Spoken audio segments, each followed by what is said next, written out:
अस्सलाम वालेकुम सर। वालेकुम अस्सलाम बेटा, क्या हाल है? ठीक ठाक हो? ठीक है, अल्हम्दुलिल्लाह। आप सुनाए सर। मैं अल्लाह का शुक्र। सर मेरी कोई बात बुरी तो नहीं लगी सर? कल मैं आपके पीछे पड़ा हुआ था, किसी तू लेक्चर अपलोड नहीं उतनी हो रहा। पीछे पड़ क्यों जाता? मुझे समझ नहीं आती। नहीं नहीं sir, I am very sorry sir. वो वैसे ही थोड़ा सा अपना भी शेड्यूल बनाया हुआ है ना, तो वो सुबह ओए से रात भाई, तक। मेरा जो शेड्यूल है ना, ओपन शेड्यूल है भैया। जैसे ही मुझे टाइम मिलता है मैं काम कर देता हूँ। हाँ, काम आई एम मैंने सॉरी करना सर, होता मुझे। है। जी जी, काम मैं आई एम कर सॉरी देता हूँ, सर। बस वेट करना है तुमने कि मेरा काम कब आता जी है। उसके बाद जहां तक सवाल जवाब का चक्कर है ना, वो तुम जी, मुझे लिख कर क्या दे दिया करो, मैं पढ़ लेता हूँ चीजें। हाँ, कॉल ठीक है उठाना मेरे लिए पॉसिबल नहीं होता। बाजू में लाइव सेशन में बैठा होता हूँ ज्यादातर, तो मेरा ऐसा ये ठीक मसला चल रहा होता है। ठीक है। ठीक है। सॉरी सर, वो मुझे नहीं नहीं, सॉरी मेरी की बात मुझे नहीं है। नो प्रॉब्लम एट ऑल मेरा बेटा। हम लोग इसीलिए बैठे हैं, बच्चों का काम है सवाल करना, हमारा काम है जवाब देना। ठीक है जी, वो उसमें कोई वो मसला मुझे नहीं थोड़ा मुझे। फील हुआ ना कि मैंने थोड़ा सा आगे लाइन क्रॉस कर ली, तो इसलिए आगे नहीं नहीं रिस्पॉन्स से सर, भी लगा।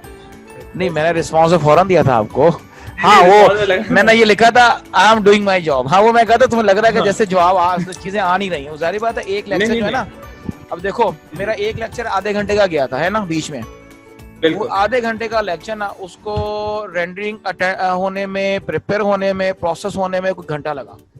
घंटा सवा राइट घंटा। राइट फिर ऊपर राइट जाने में राइट। कोई 20-25 मिनट लगे। कोई 2 घंटे में, 2.5 घंटे में वो लेक्चर तैयार होके ऊपर गया है। इसलिए फिर ठीक मैं है। क्या करता हूँ, कोशिश करता हूँ एक एक आर्टिकल करता हूँ छोटे छोटे, ताकि 15 मिनट में खत्म हो। 15 मिनट का कम से कम 1.5 घंटे में हो जाता है। उधर 2.5 घंटे लगते हैं बड़े लेक्चर में, इसमें 1.5 घंटे में राइट। मैं फारिग हो जाता हूँ। तो टाइम ये लगता है। मेरा काम, मैं तो बैठूंगा 15 मिनट में लेक्चर देके फारिग मेरा। लेकिन आगे उसको प्रोसेस राइट। करना है, एडिट करवाना होता है, सारा कुछ करके फिर ऊपर मामला जाते हैं। वो बस मुझे लगा कि मेरी शायद थोड़ी सी बदतमीजी हो गई, इसलिए अरे मैं कहा नहीं सॉरी नहीं नहीं, करता कोई हूँ। बदतमीजी कोई नहीं मेरा बेटा, कोई बदतमीजी नहीं है। अच्छा, बाकी लोग अभी तक पहुंचे नहीं, जबकि कह रहे थे हम बैठे हुए हैं, ऑनलाइन है। तो मैं अपने सवाल पूछ लूँ फिर इतनी तुम देर? पूछना शुरू करो, ताकि जैसे आते अच्छा। जाएंगे मैं बताता चला जाऊंगा इनको। सर आपने जो है ना कर्ल ऑफ वेक्टर में बताया कि जो मुझे समझ आई उसमें ये है कि आपका जो वेक्टर है या वेक्टर हाँ फील्ड जो है वो हाँ अपने हाँ, एक्सेस पे 3D एक्सेस में वो रोटेट कर रहा होता है, राइट? बिल्कुल और बिल्कुल। एक फ्लक्स आ रहा है, एक फ्लक्स आ रहा है। और जो हाँ कर्ल है ना वो बता रहा है कि वो वाला पॉइंट या वो वाला एक्सेस या वो वेक्टर जिसके ऊपर वो मैक्सिमम उस जो फ्लक्स है उसको क्रॉस करेगा, राइट? नहीं, फ्लक्स का कॉन्सेप्ट नहीं है ये नहीं, मैं कहने का कॉन्सेप्ट। मतलब वो जो हाँ वो एक डायरेक्शन, एक वेक्टर जो आ रहा है v, अगर हम उसको कह लेते हैं, हाँ हाँ। तो वो जब उस उसके सरफेस के अंदर से जब गुजरेगा, तो जो मैक्सिमम जिस पॉइंट से वो गुजरेगा उसकी रेज, वो जो है आपका, आई थिंक, यानी कि कर्ल है, राइट? अब करल जो है ना, वो इंटीग्रल है, लाइन इंटीग्रल है। ये तो मैं तुम्हें बता रहा हूँ, वो फ्लक्स नहीं है, वो लाइन इंटीग्रल है। फ्लक्स डाइवर्जेंस कहलाता है। ठीक है। ये बात याद रखना। लाइन इंटेग्रल लाइन क्या है इंटीग्रल है ये? वो। कंटिन्यूस लाइन रेज है? इंटीग्रल क्या है? हाँ, अब ये है सवाल बनता है, लाइन इंटीग्रल क्या है? लाइन इंटीग्रल एक वेक्टर है। लाइन एक वेक्टर, इंटीग्रल अच्छा। एक वेक्टर का सही। नाम है। समझ आई? ठीक है। ये ठीक है। वेक्टर है। किस डायरेक्शन में है? वो जिस प्लेन में रोटेशन हो रही है ना, उसके परपेंडिकुलर ये वेक्टर है। जिस ठीक प्लेन है। में हमारे एरिया की या हमारे वेक्टर फील्ड की रोटेशन है, उसके परपेंडिकुलर है। मिसाल के तौर पे, वो कभी तुमने देखा होगा कार्टून्स में कि पूल है और सेंटर में पानी जनाब होता है, वो खोल देता है जनाब है जेरी या टॉम जो भी है, और वो पानी घूमता हुआ नीचे जाता है, वो पानी के नीचे घुस जाते हैं, अंदर पाइप में चले जाते हैं। वो सीन सही। देखा है? याद है? वो जो पानी रोटेट कर रहा है अच्छा, ना, याद। सर्कुलेट कर रहा है, जी जी। वो जी जी कर्ल जी है, जी। वो कर्ल है। और वो कर करते हुआ जा किधर रहा है? बिल्कुल सेंटर में, यानी जिस डायरेक्शन में कर कर रहा है, उसके परपेंडिकुलर डायरेक्शन में इनटू द बेसमेंट जा रहा होता है। ऐसा ही है, जिसका भंवर है सही पानी का। सही सही, तो साइक्लोन, वो ठीक है। जिस डायरेक्शन में साइक्लोन बन रहा होता है डाउनवर्ड, वो सही। कर्ल की डायरेक्शन है। अब बात समझ आई? ठीक बिल्कुल है। इसी तरह से आपका जो वेक्टर फील्ड है, अब वेक्टर फील्ड क्या हो सकता है? इलेक्ट्रिक फील्ड हो सकता है, मैग्नेटिक फील्ड हो सकता है, इलेक्ट्रोमैग्नेटिक वेव्स हो सकती हैं। ये जो वाटर का करंट है, फ्लो ऑफ करंट, ये हो सकता है। वाटर का करंट जो है वो हो सकता है। तो कहीं भी एक कोई चीज हो सकती है, कोई भी चीज हो सकती है। अच्छा जी, अहमद कमाल ने हैंड रेस किया जी। बेटा अनम्यूट करो अपने आप को आप भी। Engineer Ahmad Kamal, you raise your hand, unmute you. Unmute करो अपने आप को इंजीनियर साहब।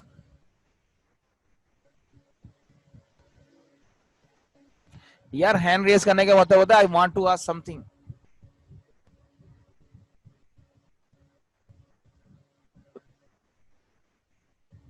इंजीनियर साहब, मैं पेन का हैंड मैं लोअर करा देता हूँ। चलें आगे, बाकी जो लोग आगे हैं, एक बंदा अभी बैठा हुआ है, अब्बास खान।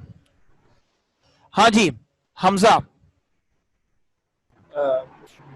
सर एक और सवाल पूछना। हाँ जी बैठो, अब पूछो। सर सर ये जब आप ग्रेडियंट के जब एक्सप्लेनेशन दे रहे थे, जरा उसको ग्राफिकली जरा जो है ना, एक मिनट, एक उसकी मैं एक दो ये बात।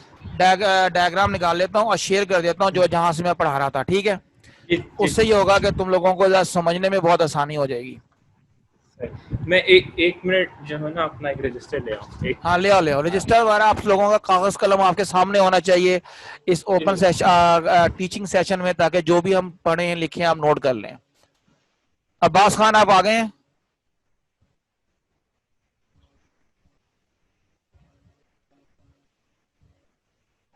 अब्बास खान आपकी आवाज नहीं आ रही है, आपका माइक अनम्यूट हुआ है लेकिन आवाज नहीं आई मुझे आपकी बिल्कुल भी।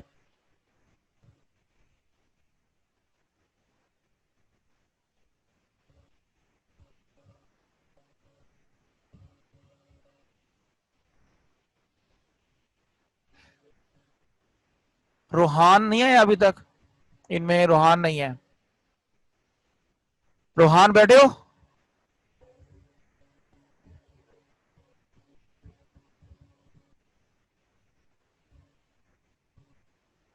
बेटे आप लोग सारे अपने आप को अनम्यूट करके बारी बारी तारुफ कराओ ना, ताकि मुझे भी पता लगे जो बैठा है मेरी आवाज जा रही है कि नहीं जा रही। तारुफ कराओ अपना सारे, जाके मुझे नाम नजर आ रहे हैं फिर भी मैं कह रहा हूं तारुफ कराओ।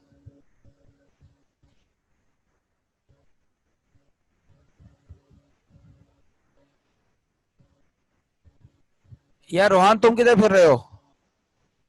तुम तो मुझे लगता है कि ये कमरे में इधर उधर फिर ही रहे हो बस। वो पढ़ना बैठो, टिक के बैठो।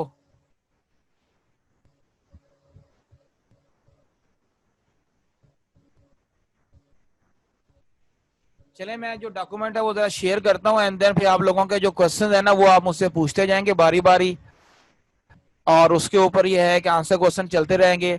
असल में ये लो, आप लोग जो बैठे हो यहाँ पर अब सुन लो कि लास्ट वीक हम लोगों ने लास्ट संडे को सेशन किया था ओपन सेशन, उसके बाद आप लोग यहाँ पे रजिस्टर हुए हैं। कुछ इसमें से मेरे पास ओल्ड स्टूडेंट हैं जो पहले से पढ़ रहे थे और कुछ न्यू हैं। अब उसमें यह है कि ये आपके सामने आपको नजर आ रहा है कि नहीं आ रहा? सामने डॉक्यूमेंट ओपन है। हम लोगों ने वेक्टर के तकरीबन 6 से 7 लेक्चर मैंने अपलोड कर दिए हैं, जिसमें मैंने वेक्टर अलजबरा मुकम्मल करवा दिया 100%। वेक्टर कैलकुलस भी तकरीबन मुकम्मल हो गया है। 2 थ्योरम रह गए हैं, एक divergence theorem, Gaussian divergence theorem रह गया और एक रह गया स्टोक्स थ्योरम। बहुत इंपॉर्टेंट थ्योरम है, लेकिन उससे पहले बहुत इंपॉर्टेंट टॉपिक्स। ग्रेडियंट किसे कहते हैं, डाइवर्जेंस किसे कहते हैं, कर्ल ऑफ अ वेक्टर का क्या मीनिंग है, ये हमने बातें क्लियर कर ली हैं। और यही लोगों के ज्यादातर सवाल बनते हैं, ये है क्या चीजें, और ये चीजें आपको समझनी है एट एनी कॉस्ट। वजह पेपर में ये इन्हीं में से सवाल आ रहे होते हैं और बहुत दफा आ रहे होते हैं। मैं अगर आप लोगों को आपके सामने भी एक डॉक्यूमेंट खोलता हूं जिसमें साबका पेपर के आंसर क्वेश्चन आपको अभी नजर आ जाएंगे, उनसे आपको जरा अंदाजा करने में आसानी हो जाएगी कि जिस तरह मैं आपसे कह रहा हूं कि ये पेपर में सवाल बड़ी दफा आए हैं, तो ये सही कहा जा रहा है आपसे। जरा मुझे देखने दें कि ये डॉक्यूमेंट मेरी पड़ी कहाँ है इस टाइम। अगर तो अभी मिल जाती है तो वेल एंड गुड इस कंप्यूटर में, क्योंकि वो कंप्यूटर से चेंज है मेरा, जिसमें मैंने ये सारे नोट्स रखे हुए हैं वो अलग है। यहाँ नहीं मिल रहा तो गूगल से मुझे डाउनलोड करना पड़ेगा। अनटिल देन अगर किसी का कोई क्यूरी है, जो मैंने आप लोगों को लेक्चर अपलोड किए हैं उस हवाले से कुछ कहना है, तो आप जरा बात कर सकते हैं, अपना माइक ऑन कर लीजिए। सर एक दफा ग्रेडियंट की जो है मैथमेटिकल एक्सप्लेनेशन वो जरा खोलिएगा। हाँ जी मैं खोल देता हूँ बिल्कुल। मैं अच्छा, बाकी लोग तो इस तरह बैठे हैं कि अपनी दावत पे आए हुए हैं। ओ भैया अब बात कर लो। ये जी आपके पास है ग्रेडियंट का आर्टिकल जो मैंने पढ़ाया था, नजर आ रहा है बेटा रोहान हमजा? Yes sir. ये है ग्रेडियंट। इसका जो थोड़ा सा मैं इसको सफाई सुथराई कर दूं, क्योंकि पढ़ाते हुए जैसे ही मैंने पढ़ाया था बस उसका वैसे ही पढ़ा हुआ अभी तक, रिकॉर्डिंग जब की थी मैंने। नहीं इसे वो वैसे ही रखे, कोई मसला नहीं, लेकिन वो नजर नहीं आ रहा सर। स्क्रीन शेयर तो आ रही है लेकिन वो पर्टिकुलर टॉपिक नहीं खुला। एक मिनट ठहरो, मैं स्क्रीन शेयर वंस अगेन करता हूं।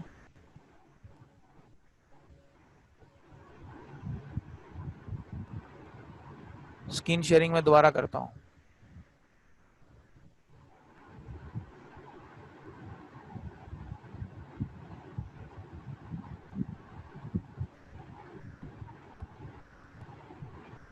हाँ जी, स्क्रीन शेयर नजर आ गया, चेक करो ये टॉपिक। Yes sir. अच्छा जी, ये आपका टॉपिक है यहाँ पर, ए ग्रेडियंट ऑफ स्केलर फील्ड, ये लिखा हुआ है, ठीक है, जिसको मैंने हाईलाइट किया। अब ये इसका मैथमेटिकल पोर्शन तुम्हें साइड पे नजर आया, राइट साइड पे नजर आ रहा होगा। Yes sir. ये वाला, इसकी बात कर रहा हूं मैं। ये मैंने क्या किया कि नोट्स में या बुक में तो ये आपके पास ये टॉपिक यहाँ पर लिखा हुआ है, ये वाला, ये है इसका मैथमेटिकल पोर्शन। इसको जरा थोड़ा सा इजी करके मैंने इधर लिखा है इस साइड पर। अब जरा पहले ये बात सुनो, ये करना गया हमने, सब लोग सुन लो। ग्रेडियंट का मतलब होता है किसी भी स्केलर फंक्शन का। अब याद रखना, जब आप फंक्शन की बात करते हैं तो ठक करके आपके जहन में एक ही चीज आनी चाहिए कि ये कोई इक्वेशन है जिसमें आई, जे और के वाले कंपोनेंट नहीं है, यूनिट वेक्टर कोई नहीं होगा। कोई इक्वेशन है जिसके अंदर वेरिएबल होंगे एक्स वाई जी वाले, बस इस तरह की कोई इक्वेशन है ये। अब वो जो इक्वेशन है जो स्केलर पॉइंट और ये स्केलर क्वांटिटी को शो कर रही है, अब वो स्केलर क्वांटिटी क्या है मैं इस चक्कर में पढ़ ही नहीं रहा। वैसे मिसाल देने को मैंने दी थी पहले भी लेक्चर में, पोटेंशियल ऑफ इलेक्ट्रिक फील्ड एक स्केलर फंक्शन है। इसकी खासियत ये है कि जिस फील्ड के अंदर हम इसको डिफाइन कर रहे हैं उस फील्ड में इसको कॉन्टिन्यूस होना चाहिए, इसकी लिमिट एग्जिस्ट करनी चाहिए, इसका डेरिवेटिव एग्जिस्ट करनी चाहिए, डिसकंटिन्यूटी नहीं होनी चाहिए इसके अंदर। ये वही सारी प्रॉपर्टीज हैं जो आप मैथमेटिक्स में किसी फंक्शन की पढ़ते हो। उस फंक्शन में जब ये सारी प्रॉपर्टी आती हैं तो वो फील्ड बन जाता है और इसको हम स्केलर फील्ड का नाम दे देते हैं। अब ये स्केलर फील्ड को हम रिप्रेजेंट करते हैं किसी इक्वेशन से। उस स्केलर फील्ड का या स्केलर फंक्शन का जिस फील्ड के ऊपर उसको डिफाइन किया है, मैक्सिमम रेट ऑफ इंक्रीज या rate of change, maximum rate of increase या रेट ऑफ चेंज ग्रेडियंट कहलाता है। ग्रेडियंट का मतलब ही रेट ऑफ चेंज है बच्चे, लेकिन maximum rate of change gradient है। आम रेट ऑफ चेंज डिफरेंशिएशन में डेरिवेटिव आता है, बस। यानी वो डेरिवेटिव जो मैक्सिमम रेट ऑफ चेंज दे देगा ना, जो डेरिवेटिव चाहे वो पार्शियल है चाहे वो फुल है, उसको हम ग्रेडियंट का नाम दे देंगे। इतना सा कॉन्सेप्ट है इसका। और यहां साबित ये करना है कि जो ग्रेडियंट है ना ये डेल के बराबर है, del into function, del into function. यानी जब किसी स्केलर फंक्शन पे डेल ऑपरेटर अप्लाई करते हैं, del operator, curly over curly x i, curly over कली वाई जे, कली ओवर कली जी के, तब हमारे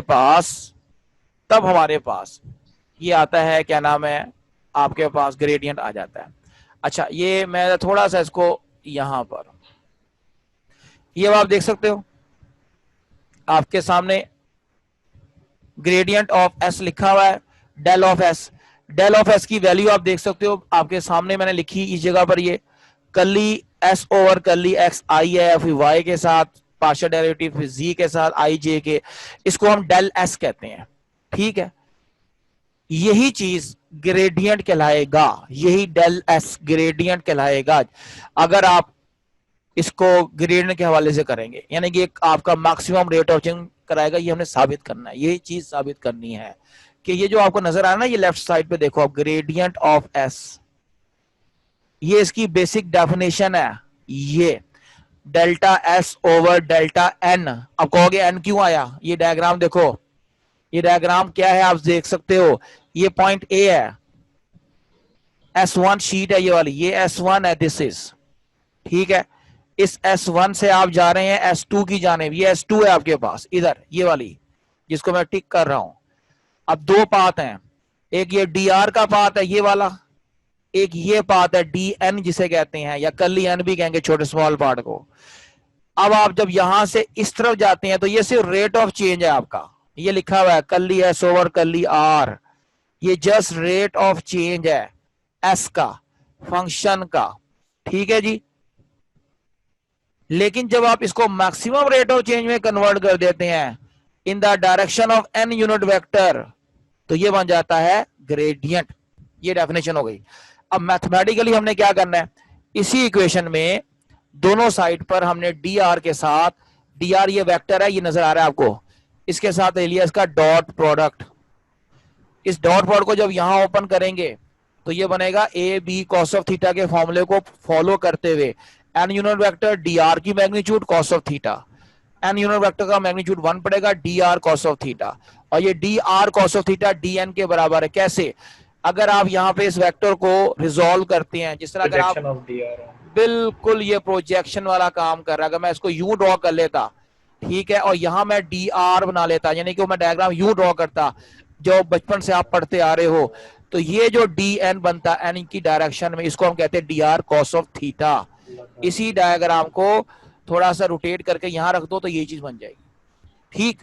उसके बाद by definition of derivative curly S over curly N into D N, D S को शो करता है, डेरिवेटिव ऑफ एस को, और डेरिवेटिव ऑफ एस इसको जब आप आगे लिखते हैं बाय डेफिनेशन, तो वो मैथमेटिक्स में थॉमस फिनी के अंदर आपने ये चीज पढ़ी होगी।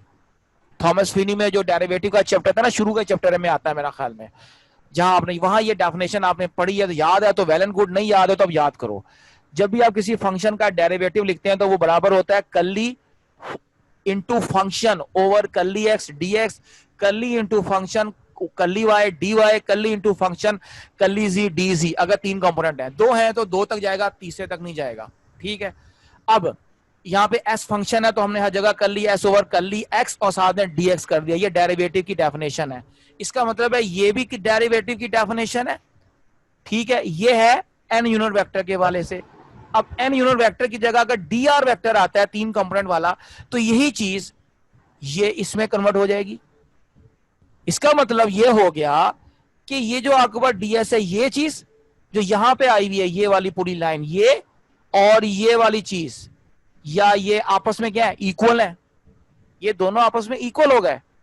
अब ये जो लाइन है नीचे वाली, जिसको मैं अब हाईलाइट कर रहा हूं, ये वाली लाइन, अगर गौर से देखो, इसके अंदर 2 वेक्टर्स का ये डॉट है, एक डी आर वेक्टर है और एक डेल्टा एस वेक्टर है। डेल्टा एस को मैंने ये नीचे लिखा बट के बाद, ये नजर आ रहा, और डी आर वेक्टर उसके नीचे लिखा मैंने ये। अगर इन दोनों का डॉट लिया जाए तो क्या होगा, एक्स कंपोनेंट एक्स के साथ डॉट खाएगा, यानी ये एक्स कंपोनेंट है और दूसरे का जो एक्स कंपोनेंट है वो ये वाला है। ये देखो, ये एक्स कंपोनेंट है दोनों का, ये चीज, ये डॉट खाएंगे। दोनों के वाई कंपोनेंट ये हैं और ये डॉट खाएंगे। इसी तरह ये वाला जिसको मैं क्रॉस कर रहा हूं, इस जी के साथ डॉट खाएगा और हमें ये आंसर दे देगा जो यहां नजर आ रहा है, पूरा रेड कलर के सर्कल में क्लोज कर रहा हूं, ये आंसर दे देगा। इट मींस ये जो मेरे पास आंसर है, इसको मैं जब मैं नीचे लिखूंगा तो इस तरह लिख सकता हूं, del S dot D R की शक्ल में। ये डी एस का आंसर आ गया। इस डी एस के आंसर को यहां से उठा के इक्वेशन 3 से यहां पे लगाया मैंने, 1 के अंदर इस जगह मैंने लगाया, तो मेरे पास जो इक्वेशन बनी वो ये वाली बनी।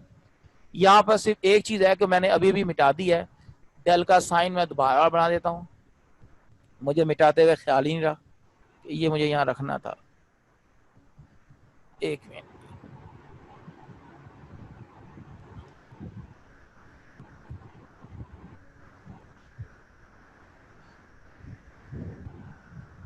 जी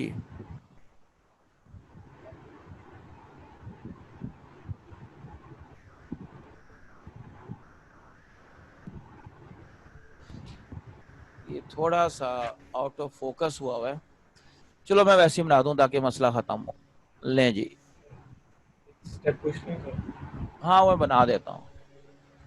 या ये भी मसला है ना, थोड़ा सा ये लिखते हुए ना लिखना छोड़ जाता, तो पहले जो लगाया उसी को कॉपी करके तो पेस्ट करते हैं। नहीं ये कॉपी नहीं होगा, ये और चीज है, ये मेरी चक्रबाजी है, तुम्हें नहीं समझ आएंगी अभी।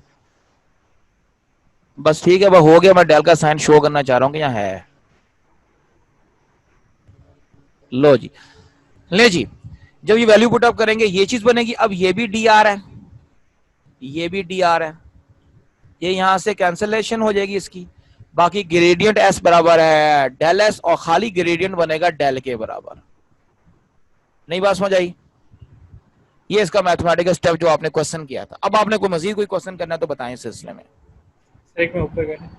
ये लो, ये जो है क्या नाम है, curly S over curly R is equal to curly S over curly N cos theta. हाँ ये इसे वाला, अगले स्टेप में, हाँ ये वाला। इसे अगले स्टेप, यस सर, इसे अगले स्टेप में आपने लिखा हुआ है gradient S is equal to curly S over curly N, N हाँ यूनिट क्या वेक्टर, नाम है, N unit unit vector. Vector, N unit vector, हाँ, बिल्कुल।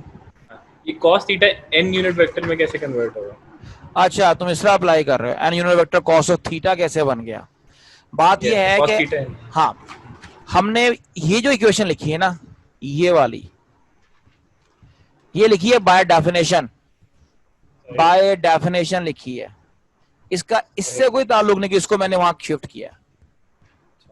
जो डेफिनेशन है ना मेरे पास, कि मेरे पास दो रेट ऑफ चेंज थे, एक ये है, तो गौर से देखो यहां पर एक ये नजर आ रहा है, ये वाला, बल्कि मैं मार्का का कलर चेंज करूं तो मैं नजर आए, ये वाला कली ओवर कली एस ओवर कली आर, और एक उसके नीचे नजर आ रहा कली एस ओवर कली एन नजर आ रहा होगा, ये वाला।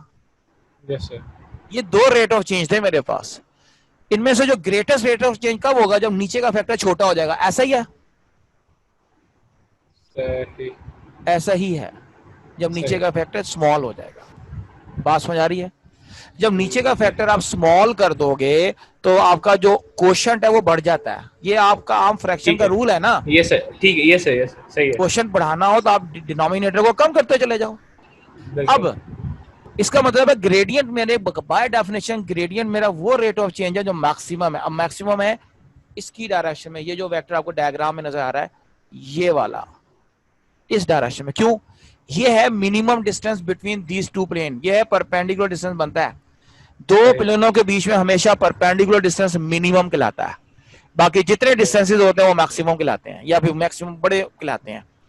तो इसका मतलब है कि मेरे पास जो मैक्सिमम रेट ऑफ चेंज है वो कली एस ओवर कली एन है, और एन यूनिट वेक्टर की डेफिनेशन में है। तो सिर्फ इतना हिस्सा मेरे पास ग्रेडियंट है, इतना हिस्सा। ये हिस्सा ग्रेडियंट नहीं है, क्योंकि ये हिस्सा तो इसके बराबर है भैया। नहीं समझ आई?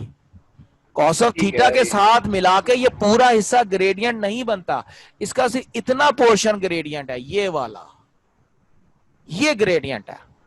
बात क्लियर हुई कि नहीं? Yes sir. समझ आ गई ना? होगी। ये ग्रेडियंट है सिर्फ, जिसमें ये हिस्सा कली एन कहलाता है। वही जब हम प्रोजेक्शन ले लेते हैं ना, एक होता है फुल प्रोजेक्शन, वो D R cos of theta है। जो छोटा सा पोर्शन है वो कली आर कॉस ऑफ थीटा है। वो ये चीज है। और कोई चीज? सर इसको इस तरह भी लिख सकते हैं कि जिस तरह के आप मिनिमम, या यानी कि जब करली एन है मिनिमम तब होगा हाँ जब इसका एंगल जीरो होगा, ठीक है ना? जब एंगल जारी जीरो बात होगा है। तो कॉस थीटा वन वो होता जब है, और आप, वन जो हाँ है बिल्कुल बिल्कुल, यूनिट वेक्टर होता है। देखो जब आप इस वेक्टर को मूव करके, मैं एक और डायग्राम यहाँ पे हल्की सी बनाता हूँ आपकी आसानी के लिए। ये वेक्टर इधर जा रहा है आपका, है ना, इधर है। यस सर, जब यस ये सर। इस तरफ आएगा इसकी डायरेक्शन में, तो एंगल क्या हो जाएगा? पैरेलल होके इसके साथ जीरो ही। होगा। हाँ जी, यस सर। उसमें वो मैक्सिमम की तरफ चला जाएगा। बात समझ आ गई? वन हो जाएगा और वन यूनिट वेक्टर है। हाँ जी। चलो ये तो हो गया। कोई और बंदा तो नहीं आ गया अभी? देखने दो मुझे। हाँ जी बेटा, और कोई सवाल किसी बच्चे का?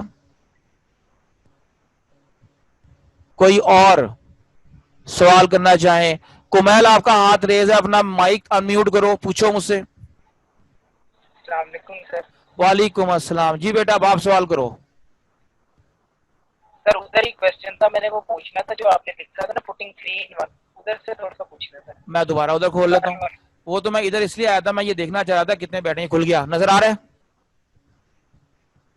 जी सर, ये पुटिंग 3 in 1 जो, हाँ क्या हाँ, बताइए क्या है, ये मैंने क्या किया। अच्छा क्या थोड़ा गाइड कीजिए। ये बताओ कि इससे ऊपर के सारे स्टेप समझ आ गए? जी सर, वो आ गए। ओके। अब देखो हमारे पास जो इक्वेशन नंबर 1 है, इसको थोड़ा सा मैं नीट कर देता हूँ वंस अगेन, ताकि जरा मुझे दोबारा समझाने में आसानी हो। और ये मैंने हटा दिया, बस ठीक है जी। लें जी,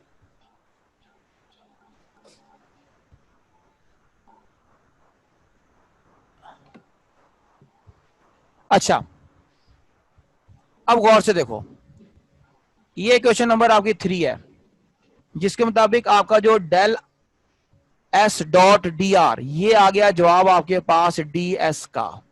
ठीक है, ये बना कैसे क्वेश्चन नंबर 3? देखो ये आपके पास एक इक्वेशन है ये वाली, डेल एस बट के बाद लिखी हुई है एक डी आर, इन दोनों का आपस में डॉट लो, इन दोनों का आपस में डॉट प्रोडक्ट मालूम करो, तो ये आंसर आता है। डॉट प्रोडक्ट कैसे करते हैं, पहले कोफिशिएंट को पहले के साथ, दूसरे को दूसरे के साथ, तीसरे को तीसरे के साथ मल्टीप्लाई करते हैं। ठीक है जी, इसको जरा और आप इजीली समझना चाहते हो तो मैं यूं समझा देता हूं, इसको थोड़ा सा मैं आगे शिफ्ट कर देता हूं यहां पर, इसके साथ पैरेलल में ले जी। अब आपको नजर आ रहा होगा आई के नीचे आई आ गया, जे के नीचे जे आ गया, के नीचे के आ गया। दोनों का जब आप डॉट लोगे ना तो आपका यानी कि अब आप इन दो का जब डॉट लोगे, इन दो का, तो इन दो को मिला के जो जवाब आना है वो ये वाला आना है। ठीक, ये जवाब किसके बराबर है, डीएस के बराबर है। और डीएस किसके बराबर है, ये आप इक्वेशन नंबर 1 में देख सकते हो। इसीलिए क्वेश्चन नंबर 3 को उठा के मैंने क्वेश्चन नंबर 1 में पुटअप किया, क्योंकि मैंने साबित करना है कि ये ग्रेडियंट एस ये बराबर होता है किसके, डेल एस के, इसके बराबर होता है, इसके बराबर करना है। अब ये gradient S dot D R ये पूरा का पूरा डी एस के बराबर साबित हो गया ऊपर। ठीक, और डी एस पूरा पूरा साबित हो गया है del S dot D R के क्वेश्चन 3 में। तो ये डी एस का आंसर है और ये भी डी एस है, लेफ्ट साइड पे नजर आ रहा है। तो लेफ्ट साइड और इसकी राइट साइड बराबर है, तो नीचे वाली क्वेश्चन 3 की राइट साइड उठा के ऊपर मैंने राइट में पुटअप कर दी। बात समझ आई, मैथमेटिकली स्टेप किया और कुछ नहीं किया। जी जी आगे सर, आगे ओके, सर। और ये किस, जो पोर्शन आप हाँ सर ये जो पोर्शन आपने करवाया है ये मतलब रफ अमल है ना, मतलब असल डेरिवेशन तो इसके लेफ्ट साइड पे है ना।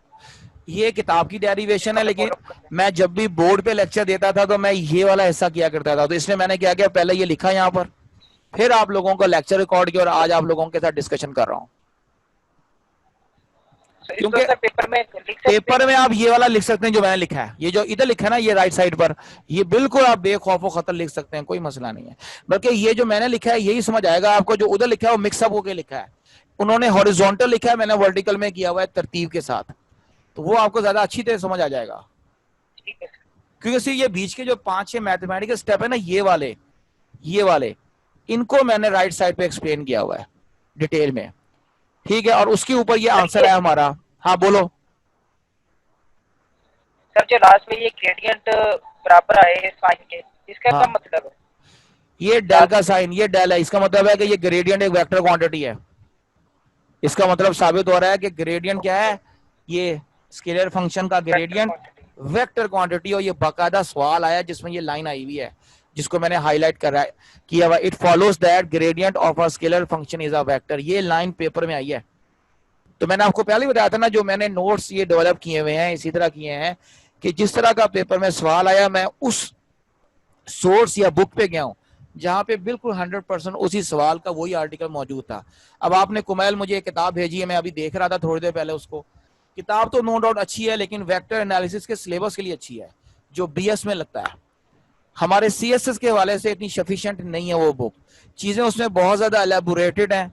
हमें इतनी ज्यादा एलेबोरेटेड चीजें नहीं चाहिए, क्योंकि हमने फिजिसिस्ट नहीं बनना, हमने सीएसएस करना है। हाँ, उसके अंदर आप कुछ जो है ना समरी वाला सेक्शन, समरी वाला हर आर्टिकल के आखिर में समरी है, ऑब्जेक्टिव के लिए आप उसको फॉलो कर सकते हो, वो चीज मुझे उसमें अच्छी लगी है। कुछ न्यूमेरिकल प्रॉब्लम जो मैं यहाँ करा रहा हूँ इसी से मिलते जुलते वहां मिलते हैं, तो वो आप कर लेना। अभी मैंने उसका वो आखिरी हिस्सा है ना कैलकुलस का, वो नहीं देख सका। अभी मैं वेक्टर अलजेब्रा देख रहा था, ये मेरा रिव्यू उस किताब के मुताबिक वेक्टर अलजेब्रा देख के आया है। जब मैं उसका अगला हिस्सा देख लूंगा सेक्शन, फिर मैं देखूंगा, क्योंकि 15 मिनट पहले मैं आके बैठा था पीसी के सामने, तो मैंने अपना उसी वक्त आपका भी मैसेज देखा, हमजा का भी मैसेज देखा, हमजा को कॉल की, और आपको मैं अभी किताब देख ही रहा था और टाइम हो गया तो मैं इधर आ गया। अच्छा जी, और कोई बेटा मुझे पूछना चाह रहा हो मुझसे कोई सवाल? 8 बंदे बैठे हो यार, उसके अलावा किसी का सवाल नहीं है? सैयद को नहीं सर, क्लियर हो गया बिल्कुल टॉपिक।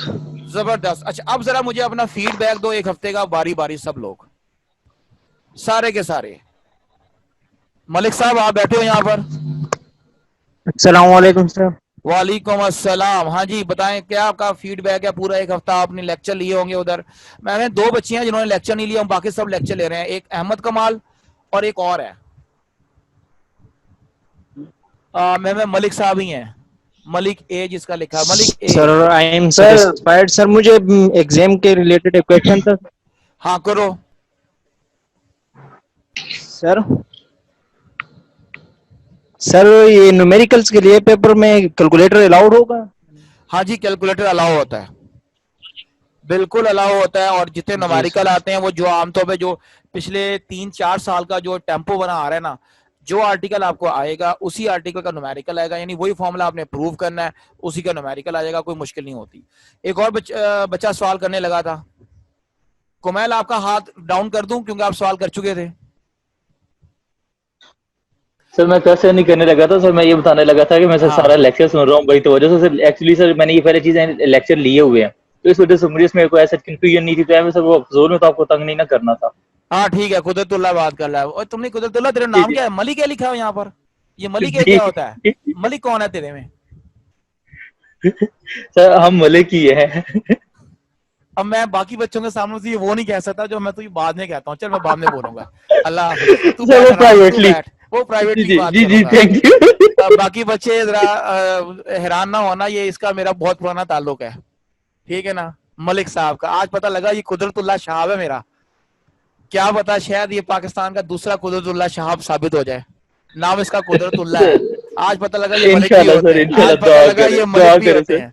इंशाल्लाह जी, मेरी दुआ क्या, मैं तो तेरे पीछे पड़ा हूँ कि भाई आजा। जो नया सेशन पिछले 3 सालों में, सॉरी मैं बोल गया गलती से, मैं शुरू हो रहा तुझे मैं इसमें लेके आ रहा हूँ कि काश तू इस साल पेपर चलो दे जाए, काश तू इस साल पेपर दे जाए। इंशाल्लाह सर, इंशाल्लाह इंशाल्लाह सर, बस दुआ करें, अल्लाह मेहरबानी चलो करेगा, जी, अल्लाह मैं ताला दुआओं करम पे लगा करेगा। रहा, तू कुछ ना करी, मैं दुआ करता जज़ाकल्लाह रहा हूँ। सर, मैं भी और सर दुआ कर रहा हूँ। तुम्हारे अब्बा जी भी दुआएं करते रहे, वो भी उस्ताद है ना, और मैं भी उस्ताद हूँ, क्या करें। दो अल्लाह खैर उस्तादों के करे सर, बीच अल्लाह में मेहरबानी एक करेगा। नलायक फंसा हुआ है, निकल नहीं पा रहा सर किसी सैंडविच तरीके हो से। गया हूँ, सैंडविच चल हो गया हूँ सर ठीक है, दरमियान। ठीक है, उस्ताद तो सुनाने का आदी है, तेरा अब्बा जी सुनाते होंगे तुझे। अच्छा जी, अब्बास खान साहब, बेटा आप बताओ, अब्बास खान KPK से। अस्सलाम वालेकुम सर। वालेकुम अस्सलाम जी, बेटा आपका क्या है फीडबैक? सर अभी आपसे बात हुई मेरी, वो इससे पहले मैं ही था। अच्छा वो आप थे, समझ आ रही है। मैं समझा जी कुमैल बात कर रहा है, मैं उस वक्त वहां था ना, तो मुझे पता नहीं लगा, किताब के ऊपर था। अब मैं इधर आया हूँ जहां आप बैठे मुझे नजर आ रहे हो, ठीक है। इसका मतलब आपको बात समझ आ रही है। यार अहमद कमाल साहब आप बताएं, अब आपका क्या रिव्यू है? अहमद कमाल, आप इनवाइटेड है सर आज के मैंने सेशन में। टॉपिक, देखो सर मैंने अभी टॉपिक देखा आपका जो आपने करवाया है, मेरे जी पास जी, तो दूसरी भी बुक है, उसमें उन्होंने फंक्शन को सॉल्व लिया, लेकिन तरीका वही है जो आपने बताया हुआ है। ठीक है, मैं वही व्यू कर रहा था सारा, तो ठीक बिल्कुल है। वैसे ही किया हुआ जैसे आपने बताया, बस थोड़े से यहाँ पे उन्होंने 5 फंक्शन लिया हुआ, यहाँ पे आपने S फंक्शन लिया हुआ, हाँ वो और कोई 5S का कोई डिफरेंस नहीं फर्क है। नहीं होता, बाकी एक्सप्लेनेशन देखनी होती है। एक्सप्लेनेशन में जो फिजिकल, हाँ याद रखना, खाली मैथमेटिकल की तरफ ना जाना। ऊपर आपने देखा होगा पूरा बकायदा एक्सप्लेन भी किया हुआ आर्टिकल, थोड़ा सा एक्सप्लेन करना है, बाकी मैथमेटिक्स करना है। तो इस तरह एंड बैंड रहना है, ना बहुत इंग्लिश ना बहुत मैथमेटिक्स, मिला जुला के काम करना होता है। चले जी, जी जी। फखर साहब, फखर जमान। हेलो। हेलो, हाँ जी बोलो। अस्सलाम वालेकुम सर। वालेकुम अस्सलाम, तुम बताओ। सर ठीक है, मजा आ रहा है सर को, चलो पॉजिटिव फीडबैक। ठीक है, नेक्स्ट वीक मैं इंशाल्लाह फिर टेस्ट कंडक्ट करूंगा। नेक्स्ट वीक के श्योर दौरान सर। टेस्ट आ जाएगा, अपलोड हो जाएगा, ठीक तो है। आप लोगों ने वो टेस्ट करके करना ये है कि उस टेस्ट को आपने करना है बाकायदा, और फिर उसकी जो बंदा PDF बना सकते हैं ना, ज्यादा बेटर है, क्योंकि PDF पे लिखना मेरे लिए आसान होता है। खाली तस्वीरें भेजने के बजाय ना, कैम स्कैनर से स्कैन करके PDF बनाकर 1 2 3 पेजेस नंबर देके मुझे भेज देना। श्योर सर, मैं श्योर। उसके ऊपर बकायदा फिर PDF को मुझे ऊपर लिखना आसान हो जाएगा, मैं लिखकर उसके ऊपर उसको रिवर्स बैक कर दूंगा आपको, ठीक है। Sure sir. अच्छा जी, रेहान के रोहान, कोई मसला?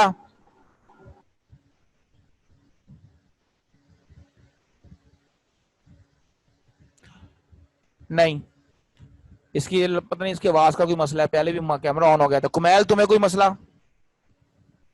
नहीं सर, मसला कोई नहीं है सर, थोड़ा ये गाइड करते हैं कि क्वेश्चन की लेंथ कितनी हो मार्क्स बेटा के जितना साथ। मैंने कराया है बस ये लेंथ है, मैं जितना काम करवाऊंगा और आगे भी जब कोई आर्टिकल आएगा मैं बता दूंगा इतनी लेंथ है, ये हिस्सा काट दो, ये हिस्सा लिख लो। आज जितना काम कराया है, जिस मैं ये लेक्चर दे रहा हूँ ना, जितना आपको नोट्स मिलेंगे, और ये इंशाल्लाह नोट्स अब कल परसों तक या परसों तक, मिड ऑफ वीक तक मैं अपलोड कर दूंगा। PDF आप डाउनलोड कर लेना सब लोग, जो डॉक्यूमेंट मेरे पास है जहां से मैं पढ़ा रहा हूँ ये मैं अपलोड करूंगा बाकायदा, ठीक है। तो at the end of chapter आपको नोट्स मिलते जाएंगे। अभी आप, मैंने जानबूझ के नोट अपलोड नहीं किए थे ताकि आपको मौका मिले खुद लिखने का, मैं चाह रहा हूं आप खुद भी लिखो, ठीक। चले जी, और तो तो ये किसी, वही नोट्स है ना सर जो आपने दिए हुए थे? हाँ वही है, जो आपने वही मुझे है, दिया था, ये वही नोट बिल्कुल करना। ये वही ठीक हो नोट्स गया, हैं। ठीक हो गया सर, ठीक हाँ हो ये गया, तो थैंक मैं यू। ज्यादा बात है ऑनलाइन पढ़ाना था, इसलिए मैंने इनको एक और सॉफ्टवेयर में शिफ्ट किया है ताकि मुझे पूरा लिखने में सही सही सही आसानी सही, हो। ठीक हो ठीक गया है, सर, ठीक हो गया, थैंक यू। ओके बेटा, थैंक यू आप लोगों का बहुत बहुत शुक्रिया। इंशाल्लाह नेक्स्ट सेशन आएगा, मैं आपको इतला करूंगा, और इस दौरान आपके टॉपिक आते रहेंगे, साथ साथ लेक्चर आप उनको पढ़ते रहें, करते रहें। ऑफ एंड ऑन किसी का कोई मसला है तो वो मुझे एक एसएमएस कर दे, जैसे ही मैं एसएमएस पढ़ूंगा बता दूंगा किस तरह मैं अवेलेबल हूँ, आपको व्हाट्सएप पे कॉल करके आपको ले लूंगा ऑनलाइन, और आपका जो भी मसला है कोशिश करूंगा साथ साथ हल होता जाए। ठीक है मेरा बेटा? सर जी मेरा बच्चा। सर टेस्ट जो सर है ये वो पूछना था कि मैंने ये पूछना था कि सर आपने पिछले कौन कौन से टॉपिक पढ़ा दिए? आज तो आपने ग्रेडियंट के बारे में ओवरव्यू दिया था, नहीं उससे ये पहले देखो, कौन कौन से टॉपिक सर? उससे पहले मैंने वेक्टर का जितना अलजबरा का पोर्शन है मैं करा चुका हूँ, उसके लेक्चर अपलोडेड है हमारे पोर्टल के ऊपर। ये जो बच्चे रजिस्टर्ड है ना सारे, इनको ये लेक्चर मिल गए हैं आज। उसके जी अलावा जी ये आज जो हम काम कर रहे थे ना, कैलकुलस का लेक्चर अपलोड हुआ था कल, तो उसके मुतालिक ये सवाल कर रहे थे। बाकी चीजें आसान है, वो समझ आ जाती हैं सबको। ये ग्रेडियंट एक नई चीज है, सबके लिए मसला पैदा करती है, इसलिए समझाना पड़ा। जी जी और ठीक कुछ? हो सही गया सर। हाँ सही टेस्ट आप वीकेंड पे लेंगे या अगले वीक डेज में ये किसी वक्त भी हो जाएगा? अब मुझे कंफर्म नहीं है, जब मेरा बस ये है मूड की बात है भैया, तुम्हें पता ना, सही है, जैसे सही मुझे है। टाइम मिला मैं ठक करके टेस्ट अपलोड कर दूंगा, तुम सबको मिल जाएगा। बस अब तुम लोगों ने ज़हनी तौर पे तैयार रहना, अगली वीक में टेस्ट आना, या तो एंड पे आए, ज्यादा चांस है एंड पर आएगा, ताकि संडे को बैठ के मैं आपसे डिस्कस कर सकूं। ठीक है, ओके फिर अल्लाह हाफिज, मुलाकात होगी आप लोगों ओके से sir, thank you so much इंशाल्लाह। सर, थैंक यू सो अल्लाह मच। हाफिज, अल्लाह हाफिज, फी मान का सर। फी अमानिल्लाह।